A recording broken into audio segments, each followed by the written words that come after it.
देखा जाए तो वेस्ट से समष्टि तक की यात्रा कैसे करें, यानी हम अपनी जिम्मेदारी निभाएं।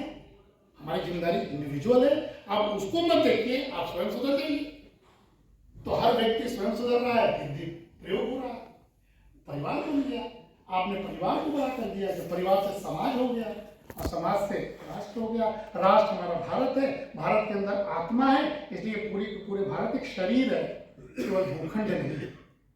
तो ये भाव भाषा से आता है, जिसके ऊपर हम लोग बात करना चाहते हैं। इसलिए पूरे के पूरे अगर देखा जाए तो ये बातें न केवल प्रधानमंत्री ने पहली बार कई सारे शहरों में 300 मीटिंग, 46 से अधिक शहरों में 300 मीटिंग जो की थी, वो यही दिखाने के लिए कि भारत एक अलग देश है। हम पूरे वसुधैव को कुटुंब मानते हैं। आप कोने कोने में देखिए तो आपको पश्चिम बंगाल का भारतीय या गुजरात का भारतीय एक तरह का भाव दिखाई देगा।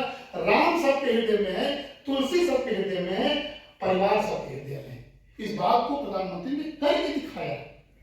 तो ये पूरे के पूरे काम को प्रदूषित कर रहे हो और हमें शिक्षा दे रहे हो विकास न करने का, उससे मुक्ति पानी होगी। अगर आप विश्व को एक मानते हो तो अगर भारत में कोई मुसीबत आता है, केन्या में कोई मुसीबत आता है, तो पूरे विश्व को एक साथ आगे बढ़ना होगा। जैसे भारत ने कोविड काल में अपने लोगों के साथ साथ करता है।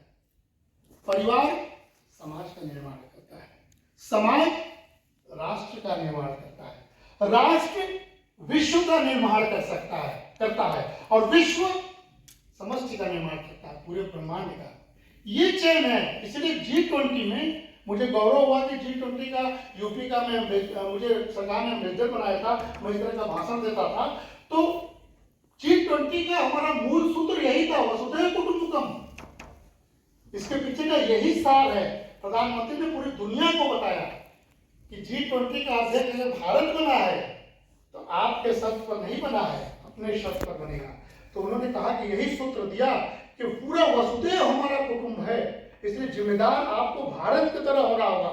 इसलिए आप जो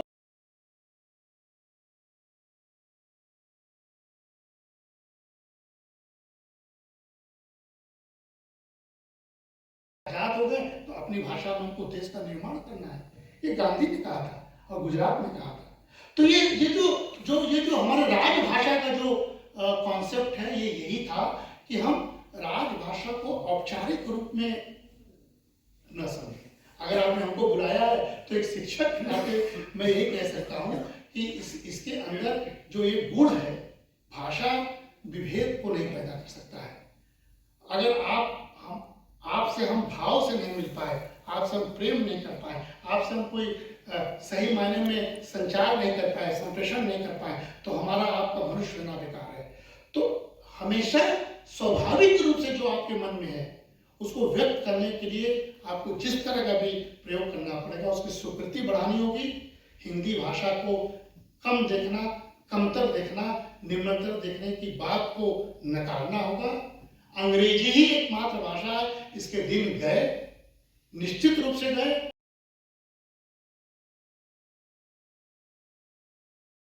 अब हम लोग सहयोग में आके हिंदी बोलने लगे, लस्सी भी पीने लगे और सड़क पर चाय भी पीने लगे, तो बदल गया भाव और एक तरह से पारिवारिक, एक तरह से संयोग हो गया। तो इस प्रकार हिंदी को कम न समझे, भाव को व्यक्त होने से रोके ना, जो जिसकी भाषा उसका प्रयोग करे। हिंदी को राजभाषा के रूप में संवैधानिक दर्जा मिला है, इसलिए उसको अलंकार के रूप में, अलंकृत रूप में, गहने के रूप में स्वीकार करें। कुछ न कुछ रोज लिखने की प्रयास करें, किसी भाव में लिखें, कार्यालय के अलावा भी। और अगर किसी भी भाषा का कोई हो, किसी भी प्रदेश का कोई हो, अगर हिंदी एक सूत्र के रूप में हम लोग मानेंगे तो भारत एक राष्ट्र के रूप में प्रदर्शित हो सकता है। और हम बार बार कर रहे हैं कि हमारा राष्ट्र और दुनिया का राष्ट्र अलग है। हमारे राष्ट्र में प्राण है, दुनिया के राष्ट्र में केवल भूखंड है। बल्कि उस समय जब गांधी जी आंदोलन कर रहे थे तो अंग्रेजी भाषा में कितने थे, क्योंकि उनको अंग्रेजों के साथ संप्रेषण करना था। जिस दिन आजाद हुए उन्होंने कहा था, कल्पना किया था कि स्वराज में लिखते हैं, हिंद स्वराज में लिखते हैं, कभी आप लोग पढ़िएगा, बहुत अच्छा एक छोटी सी पुस्तिका है, उन्होंने कहा था, जवाब स्वयं प्रश्न करते हैं, स्वयं को जवाब देते हैं, छोटी सी पुस्तिका है। तो प्रारूप ऐसा है। तो उन्होंने कहा था कि अब क्या करोगे गांधी, देश आजाद हो गया। तो उन्होंने कहा था कि सुनो, ऐसा है, ये मेरा आखिरी अंग्रेजी में पत्राचार है, इसके बाद कोई भी पत्राचार गांधी का तुम अंग्रेजी में नहीं देखोगे, गांधी केवल हिंदी लिखेगा।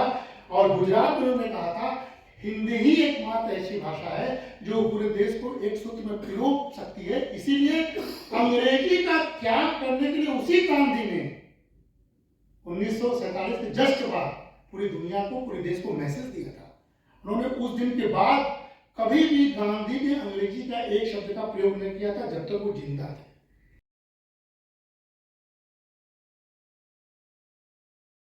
अपने भाव को व्यक्त कीजिए, अनौपचारिक बनिए, व्यवहारिक बनिए, पृष्ठ मत बनिए, गंभीर मत बनिए, दिखावा मत कीजिए, और अपने पहनावा, अपने आभूषण और अपने साधन से किसी को प्रभावित करने की कोशिश नहीं कीजिए। धन्यवाद।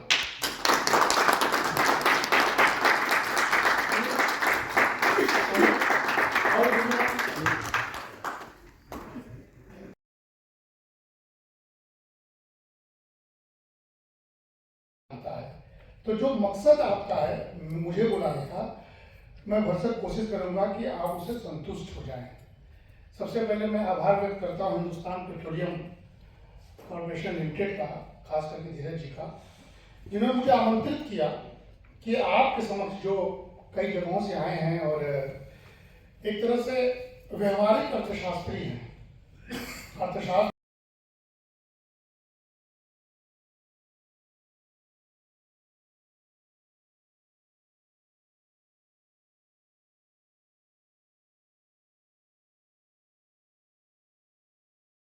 डॉक्टर मिश्रा जी वाराणसी में बीएबी पीजी कॉलेज काशी विद्यापीठ में अर्थशास्त्र के विभाग हैं, काशी हिंदू विश्वविद्यालय के विभाग के अध्यक्ष हैं, और वहाँ पर वर्षों के रूप में विभाग अध्यक्ष के रूप में वर्षों से देश के भावी कर्णधारों को तलाश रहे हैं। आप हिंदी के क्षेत्र में भी एक जाना माना नाम है। इनके अधीन कई छात्र पीएचडी कर रहे हैं। इनके विभिन्न विषयों पर कई ओजस्वी लेख पत्र पत्रिकाओं एवं समाचार पत्रों में प्रकाशित होते रहते हैं। सर का व्याख्यान निश्चित ही आपके लिए एक नया अनुभव होगा। आपके लिए यह एक सुनहरा अवसर है, इसका आप उसका लाभ उठाएं। अब मैं श्री विप्लव कुमार मंडल उप महाप्रबंधक से अनुरोध करूंगा कि सर का इस देश के अधिकांश लोग जानते हैं, और बाकी अगर अन्य भाषाओं को हम स्वतंत्र कर देंगे उस समय, तो एक तरह से भाषा, जिसे आपने सुना होगा कि बाद में भाषा आधारित, आज भी देखिए उत्तर दक्षिण की लड़ाई शुरू हो गई है आर्थिक आधार पर, बहुत पहले भाषा के आधार पर उत्तर दक्षिण बढ़ा। अपने आप देखिए कविता बन जाएगा, रोकिए मत, प्रवाह है वो। कोई कविता, कोई तुलसीदास जी जब लिखते थे तो अपने आप उनकी कविता बनती चली गई, स्वयं साक्षात शंकर जी ने बना दिया। तो आप वो करना सीखिएगा तो अपने आप लगेगा कि कार्यालयों में भी भाषा का इस्तेमाल होगा, बोलचाल में भी अंग्रेजी कम बोलेंगे, मुस्कुराहट ज्यादा चेहरे पर आ जाएगी, तनाव कम होगा। अगर कोई पेट्रोल पंप ड्राई भी होगा तो चिंता नहीं रहेगी, उसको अपनी मुस्कान से आप लोग ठीक ठाक कर लेंगे, बहुत तनाव में नहीं रहेंगे। इसीलिए ये सारे के सारे चीज हमारे होते हुए दिखाई पड़ रहे हैं। तो बता दीजिएगा। तो इस समय इस देश का चलन हो गया है, तो हमने तार को जोड़ लिए। किससे जोड़े? भाषा भाव से जोड़े। तो ये एक क्रमबद्धता का जो अभाव था, उस अभाव से मुक्त पाए। अब हम प्रभावकारी, जो हम आपको सब्जेक्ट देते कि विकास की क्रमबद्धता कैसे होती है, तो हम प्रभावकारी विकास करने में हम मदद कर रहे हैं। और एक चीज और है, इसमें विज्ञान साथ दे रहा है। विज्ञान और भाषा के बीच कोई अंतर नहीं है। आपने कहा ना मेडिकल कॉलेज, इंजीनियरिंग के सारे व्यवहार बहुत मजबूत था। और बाद में उन्होंने गांधी को देख लिया, बाद में उन्होंने लाला लाजपत राय को देख लिया, विपिन पाल को देख लिया, बहुत सारे लोगों को देख लिया। तो उन्होंने, चूंकि उनको गुलाम सदियों तक बनाना था, बनाए भी अपने आक्रामकता से, अपने इकोनॉमिक से, लेकिन मूल मकसद जो था कि हमेशा के लिए भारतीय गुलाम कैसे बने, तो उनके सांस्कृतिक आधार को तोड़ दिया जाए। वो सांस्कृतिक आधार भाषा थी। मैं आपको बैकग्राउंड बता रहा हूँ। मैं कह रहा हूँ कि जो वही तुलसी ने अपने रामचरितमानस में लिखा था, जो मैं आपको ये पढ़ के बता रहा हूँ, गिरा अर्थ जल बीच सम कहियत भिन्न न भिन्न बंदौ सीता राम पद जिन्हीं परम प्रिय खिन। शब्द क्या है, वाणी क्या है और अर्थ क्या है, ये दोनों अलग अलग नहीं है। इसको बहुत समझने की जरूरत है। इसलिए जो आप बता रहे थे और जो आपको करना है, जो आप लिखेंगे, जो आप बोलेंगे, जो आपकी वाणी निकलेगी, उसका भाव आना चाहिए। जब गूगल की बात कर रहे थे तो कभी कभी गूगल ब्लंडर भी करता है, इससे बचिएगा। क्योंकि तुलसीदास जी ने कहा है कि जैसे जल और धारा अलग नहीं होता है। अगर आप जल धारा कहेंगे तो जल अपने आप आएगा, जल कहेंगे तो धारा अपने आप दिखाई देगा। उसी तरह शब्द और अर्थ अलग नहीं है। जो आप शब्द बोल, उसी में जिसमें मुझे गौरवान्वित होना पड़ रहा है कि मैं ऐसे जगह का विद्यार्थी हूं जो पंडित मदन मोहन मालवीय ने, गांधी ने अहिंसा को, सत्य को अस्त्र बनाया और आधी लंगोटी पहन के अंग्रेजों से भिड़ गए, अंग्रेज उनसे झुके। लेकिन पंडित मदन मोहन मालवीय ने शिक्षा को अस्त्र बनाया और उस शिक्षा में उन्होंने ये कहा कि अपनी भाषा में, अपने भाव में, अपने भारतीय परिवेश में एक विश्वविद्यालय होना चाहिए। और उसके लिए पंडित मदन मोहन मालवीय ने भिक्षाटन किया। देश के कोने, भिक्षाटन का अर्थ क्या होता है कि हम आप सबके पास जाएं, कुछ भी मिले वो आपके साथ जुड़ गया मेरा संबंध, और आपको लगता है कि ये मेरा है। जैसे कि आज के संदर्भ में राम मंदिर है, जिस पर इतना बड़ा वैश्विक मैसेज जा रहा है, क्योंकि सबका कंट्रीब्यूशन है उसमें। तो उस समय पंडित मदन मोहन मालवीय ने भिक्षाटन के जरिए बड़ा योगदान है। HPCL का बहुत योगदान है, हमको पता है, हम लोग अध्ययन करते हैं। तो आप सभी का स्वागत भी है, काशी में आभार व्यक्त करते हैं और साथ ही साथ अपना परिचय में अपने ढंग से देना चाहते हैं कि हिंदुस्तान पेट्रोलियम कॉर्पोरेशन लिमिटेड मेरा परिवार है। इसका वजह ये है, हमारे बीच आशुतोष जी आए हुए लखनऊ से, कि काशी में आपके चेयरपर्सन हमारे जोशी जी कई बार आते थे। तो संयोगवश एक आध्यात्मिक जुड़ाव की वजह से हमसे उनसे भेंट हुई और ये भेंट इस रूप में बदला कि हम राजभाषा में भी आपके पास बोलने आए। और उन्होंने हरदीप पुरी जो मंत्री थे, वो राजस्थान में, उस समय राजस्थान की सरकारी दल थी, कांग्रेस सरकार थी। अचानक एक फोन आता है कि प्रोफेसर मिश्रा, HRLL के ऊपर आपको एक छोटा सा काम करना है। सडनली मैं बता रहा हूँ, अपना परिचय बता रहा हूँ कि आपके साथ में जुड़ा कैसे हूँ, तब तो भाषा की बात किया जाएगा। तो मुझे आश्चर्य हुआ थोड़ा कि ये क्या हो रहा है। तो पता लगा कि उस समय HRL के सोशियो इकोनॉमिक इम्पैक्ट पर कोई थर्ड पार्टी से कोई अध्ययन करना था। तो चूंकि हमसे भेंट हुई थी, उन्होंने कुछ बातें उनसे, हम लोग ने यहाँ पर विश्वास को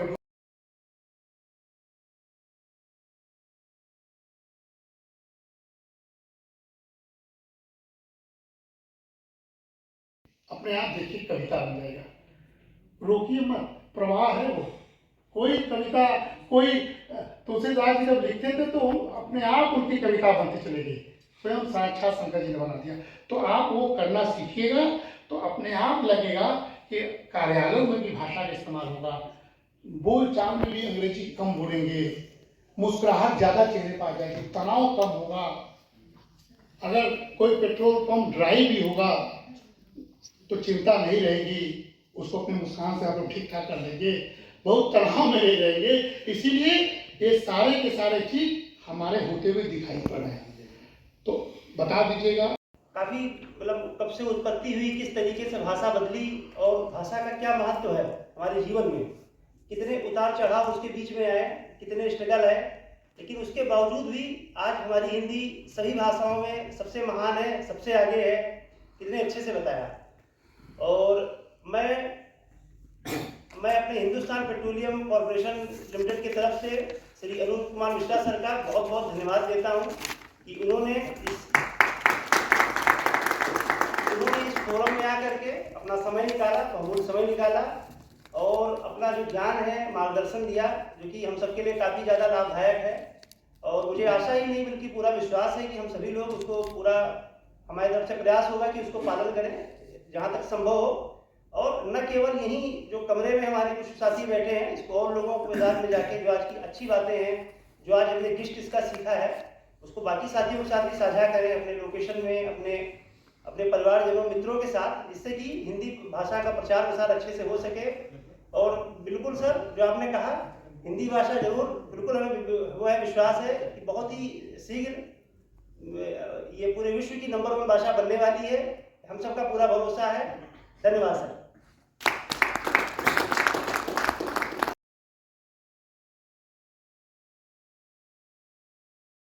मंत्री तो हमेशा सदैव हिंदी में ही बोलते हैं, तो योग को, कई सारे विधाओं को यूनाइटेड नेशंस में जगह दिलाने के बाद आप देखिएगा हमारी भाषा भी वैश्विक सर्वमान्य भाषा बहुत जल्दी बनने जा रही है, क्योंकि हिंदी बहुत तेजी से बढ़ने वाली भाषा है। जो आपने कहा कि इसके विकास के बारे में बताइए, तो हम कह रहे हैं आपको कि 137 विश्वविद्यालयों में हिंदी की बात होती है।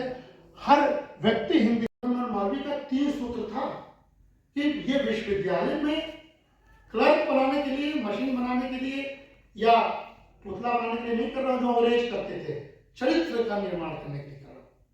तो चरित्र का निर्माण, उद्यमिता का विकास और आपके अंदर संबल हो जाए, ये तीनों मिलकर आप असली भारतीय कराएंगे, और ऐसा भारतीय का कोई मुकाबला दुनिया में नहीं कर सकता है।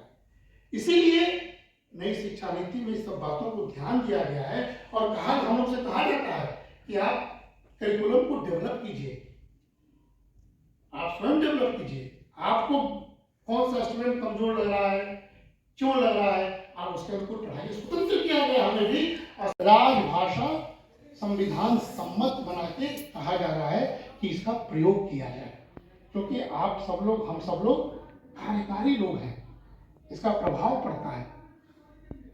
बहुत गाँव में, घरों में लोग हिंदी बोल ही रहे हैं, लेकिन उनका प्रभाव देश के अर्थव्यवस्था पर उतना नहीं जितना हमारा और आपका है। हमारा काम अपने शैली में होगा तो हम ज़्यादा प्रभावित होंगे और हमारी भाषा रिच होगी, और हमें कोई न मूर्ख बना पाएगा, न हमें कोई लूट पाएगा, न हमें कोई धूर्त कहेगा। तो कुल मिला जुला के पूरे दुनिया में हिंदी, तो मैंने शीर्षक दिया दर्द, आपके सामने प्रस्तुत है। एक अदृश्य शक्ति है दर्द, मैंने फेसबुक पर लिखा, एक अदृश्य शक्ति है दर्द जो हर इंसान को है झकझोरती। एक अदृश्य शक्ति है दर्द जो हर इंसान को झकझोरती, कभी तन को चीरती, कभी मन को है तोड़ती। कभी तन को चीरती, कभी मन को है तोड़, बहुत पीड़ा में थे, तोड़ती। दर्द का कोई रंग नहीं, न कोई रूप होता है। दर्द का कोई रंग नहीं, न कोई रूप होता है, बस एक एहसास है जो जीवन के आसपास होता है, जो जीवन के आसपास होता है। क्योंकि मैं और मेरा दर्द सब साथ थे। दर्द एक ऐसा अनुभव है जिसे कोई नहीं चाहता। दर्द एक ऐसा अनुभव है जिसे कोई नहीं चाहता, लेकिन यह जीवन का एक सच है। यह जीवन का एक सच है जिसे हर कोई स्वीकारता है, जिसे हर कोई स्वीकारता है। दर्द हमें सिखाता है, हमने सीख लिया, दर्द हमें सिखाता है जीवन का मूल्य। ये देखिए भाषा है, दर्द हमें सिखाता है जीवन का मूल्य। दर्द हमें मजबूत बनाता है, सिखाता है सहनशीलता अमूल्य, सिखाता सहनशीलता अमूल्य। दर्द हमेशा बुरा नहीं होता, दर्द हमेशा बुरा नहीं होता। कभी कभी हमें प्रेरित करता है, हमने प्रेरित किया आपने, मैंने सब इसी पर लिखा है। दर्द हमेशा बुरा नहीं होता, कभी कभी हमें प्रेरित भी करता है, हमें कुछ नया करने के लिए, हमें आगे बढ़ने के लिए।